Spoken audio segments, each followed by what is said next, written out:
It's a warm afternoon in Geneva. The kind of day where the sun sketches long shadows on cobblestone streets. Tourists pause to sip coffee by Lake Geneva. Amidst this serene backdrop, an unusual scene unfolds. A group of older women, some leaning on canes, others with reading glasses perched on their noses, steps into the grand halls of the European Court of Human Rights. Their mission? To hold a nation accountable for climate change. This is not a political drama spun by a crafty writer. This is real life. These women, part of an association known as Vereniging Klimasenioren in Schweiz, are challenging Switzerland over climate policy. They're not government officials. They're not corporate titans. They're simply citizens demanding change. What led to this peculiar scenario?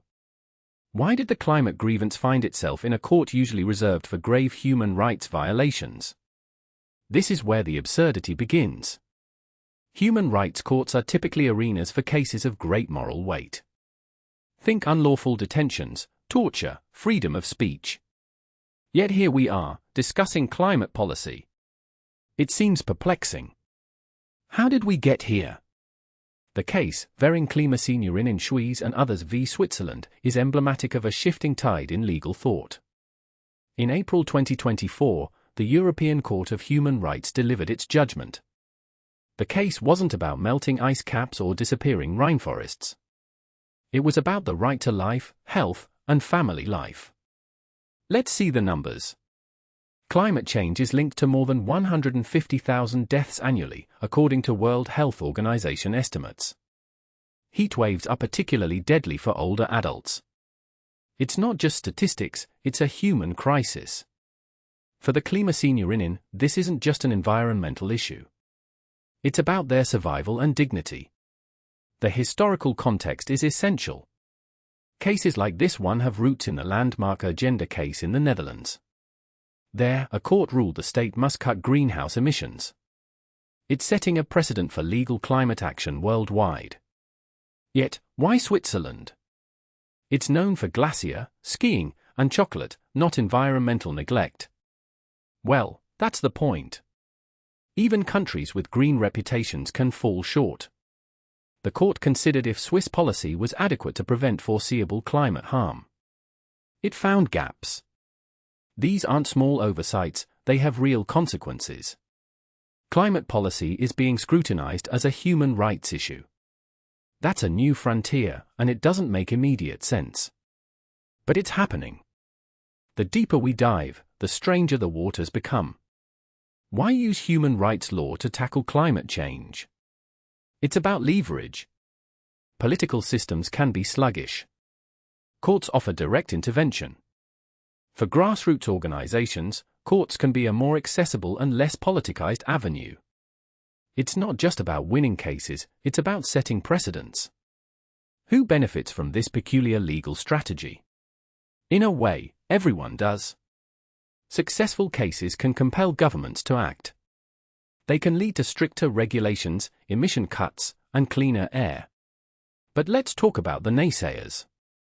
Critics argue that human rights courts are overstepping. They say these institutions aren't designed for complex climate science. They warn about overextension.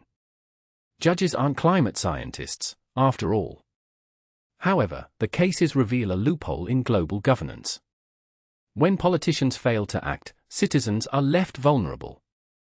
Courts provide a voice, a form of checks and balances.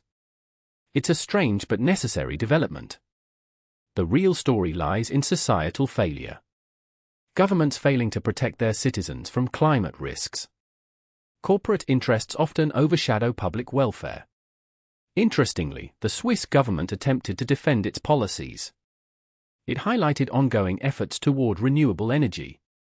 But the plaintiffs argued it wasn't enough, and the court agreed. This is the new battleground for climate justice. A convergence of environmentalism and human rights law. For the Klimasenioren, this case isn't just legalese. It's personal. They're fighting for their futures. Imagine Marie, a 75-year-old member. She lived through wars, seen the world change. But the erratic weather is new. It threatens her health. It reminds her of mortality. There's a profound emotional weight to this battle. These women, robust in their advocacy, are vulnerable to the very dangers they oppose. Their story isn't unique. Across the globe, people face similar threats. Rising temperatures, increased pollution, shifting weather patterns. They are fighting not just for themselves but for future generations.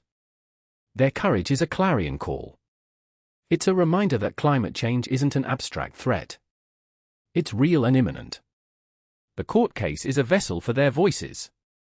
For ordinary people, this isn't just about policy. It's about a fundamental right to live in a safe environment. This movement, led by citizens and not politicians, highlights the power of collective action. It shows that ordinary people can drive change. It's a narrative of empowerment, even as the world faces existential risks. So, what's next? The case of Verinkleima in Shui sets a precedent. It's a wake-up call for policymakers worldwide. Climate policy is now firmly within the remit of human rights law. Governments must consider the social impacts of their environmental policies. But should courts be the ones solving climate issues? It's a contentious debate. While legal victories are significant, they are not panaceas. Real change demands comprehensive policy shifts. It calls for international cooperation and stronger commitments. For citizens, there's a call to action. Engage in local environmental initiatives. Demand accountability from elected officials. Support organizations pushing for greener policies. The absurdity of this story is rooted in systemic failure. A situation where older women feel compelled to challenge their government in court. It's a reminder of the power dynamics at play. As individuals, our responsibility is to support sustainable practices. Advocate for transparent climate policies. The senseless part is not the courtroom battle. It is the fact that such battles are necessary at all.